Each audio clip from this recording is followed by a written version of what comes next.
Elderberry syrup is one of my favorite natural remedies to have on hand during cold and flu season, and luckily for us, it's easy to make at home.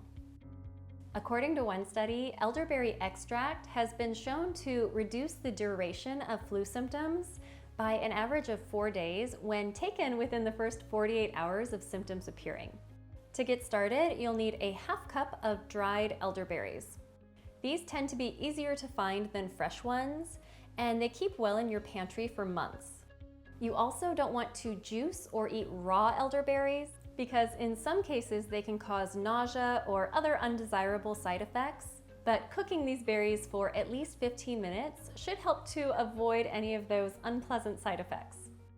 To make elderberry syrup, add the half cup of dried elderberries to a small saucepan, along with 1 inch of freshly sliced ginger cut into 1/4-inch pieces, a teaspoon of ground cinnamon for extra flavor and antioxidants, a 1/4 teaspoon of ground cloves, which are thought to have antimicrobial properties, and 2 cups of water.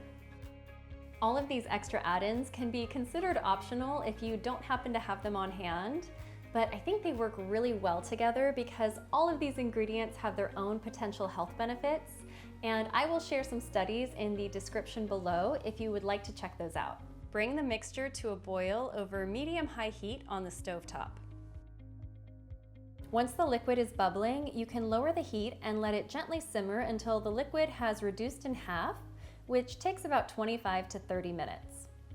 Use a fine mesh strainer to strain out the elderberries and ginger, and use the back of a spoon to press out any extra juice. Let the liquid cool until your hands can easily touch the bowl, then add in a half cup of honey.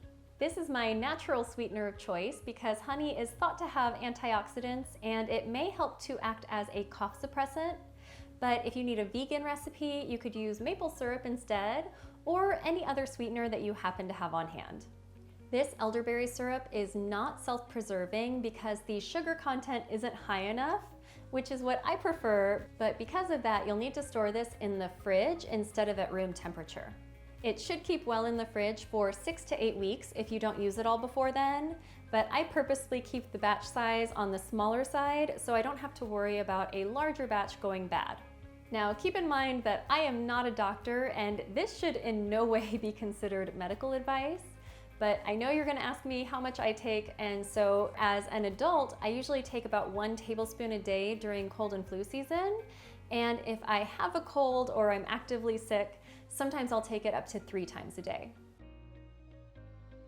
My kids only get 1 teaspoon a day, and it's much harder for them to take it, so I usually sneak it into their smoothies, or I'll freeze it into a popsicle to make it much more appealing. And since this recipe is made with honey, make sure you don't give it to any babies under the age of 1. I hope this elderberry syrup recipe will come in handy for you. And if you'd like to use up the rest of your elderberries, be sure to also check out my elderberry tea recipe.